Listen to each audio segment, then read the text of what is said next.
మన హీరోల మెడలో సైతం ఒక తాయెత్తు మెరుస్తూనే ఉంటుంది. ఇక్కడ దానికున్న క్రేజ్ తెలిస్తే షాక్ అయిపోతారు. దాని వెనుక చాలా మిస్టరీ ఉంది, సైన్స్ ఉంది. తమిళంలో తాయ్ అంటే తల్లి, అత్తు అంటే ఖండించడం. తాయెత్తు అన్న మాటకు అర్థం తల్లి నుంచి వచ్చినది అని. అదే బొడ్డుతాడు. దాన్ని డాక్టర్లు ఉమ్లికల్ కార్డ్ అంటారు. ప్రాచీన కాలంలో బిడ్డ పుట్టగానే మంత్రసాని బొడ్డుతాడు నుండి సేకరించిన రక్తాన్ని కొన్ని పసరులతో కలిపి ఒక గొట్టంలో పోసి మూతపెట్టి ఉంచేది. బారసాల అయినాక ఆ గొట్టాన్ని ఒక త్రాటికి కట్టి దానిని మొలత్రాడిగా కట్టేవారు. అదే తాయెత్తు. ఈ ఆచారం ఇప్పుడు కూడా తమిళనాట అనేక ప్రాంతాల్లో పల్లెపట్టుల్లో కొనసాగుతోంది. ఎవరికైనా పాము కరిచినా, ఏదైనా పెద్ద జబ్బు చేసినా సిద్ధ వైద్యులు ఈ తాయెత్తు తీసి ఇతర మందులు కలిపి వైద్యం చేసేవారు. ఎప్పుడైనా ఒక వ్యక్తి స్టెమ్ సెల్స్ కావాలంటే అతని మొలత్రాడును తడిమితే సరిపోతుంది.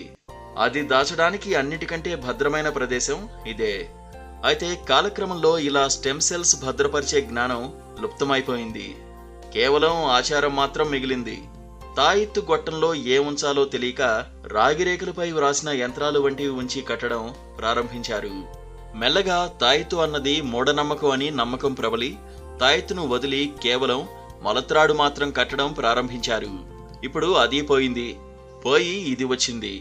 ఇప్పుడు బొడ్డుతాడు నుండి స్టెమ్ సెల్స్ సేకరించి భద్రపరిచే బ్యాంకులు భారతదేశంలో కూడా ఉన్నాయి.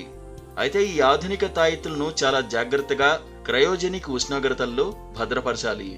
అది ఉంటే క్యాన్సర్ లాంటి ఏ రోగాన్నైనా నయం చేయవచ్చని, భవిష్యత్తులో మనిషి అవయవం ఏదైనా కోల్పోతే ఈ రక్తం నుండి మళ్లీ ఆ అవయవాన్ని పునరుత్పత్తి చేసే సాంకేతికత అందుబాటులోకి వస్తుందని ఇప్పుడు శాస్త్రవేత్తలు నమ్ముతున్నారు. ఆ దిశగా కృషి జరుగుతోంది. మొలత్రాటికి కట్టి భద్రపరచడంలో ఏదో అంతుచిక్కని ప్రాచీన విజ్ఞానం ఉందని శాస్త్రవేత్తలు కూడా ఊహిస్తున్నారు. ఆ దిశగా పరిశోధనలు కూడా జరుగుతున్నాయి. మొలత్రాడు ఇప్పుడు ఎక్కడ పడితే అక్కడ రకరకాల సైజుల్లో కడుతున్నారు. దీన్నో సెంటిమెంట్ గా మార్చుకుని పెద్ద హీరోలు సైతం కడుతున్నారు.